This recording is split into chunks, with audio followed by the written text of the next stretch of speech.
मग बाबासाहेबांचं नाव आहे तो संविधानाला कारणीभूत आहे, त्याला तुम्ही संपवायला निघालाय. पालकमंत्र्यांची फार मोठी चूक आहे मॅडम, माफी मागणार नाही, पण पालकमंत्र्यांनी ही चूक पदरात घ्यावी.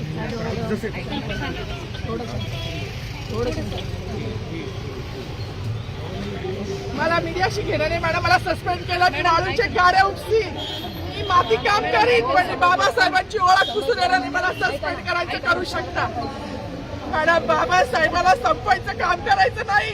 26 जानेवारी 15 ऑगस्ट मध्ये मी नाही मानत, पण लोकशाही मॅडम तुम्ही सुद्धा संविधानामुळे आहात, पालकमंत्री सुद्धा पालकमंत्री संविधानामुळे आहे.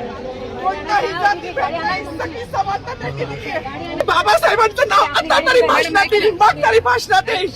ज्या लोक संविधानाला लोकशाहीला कारणीभूत नाही त्यांची नावं वारंवार घेतली गेली, मग जो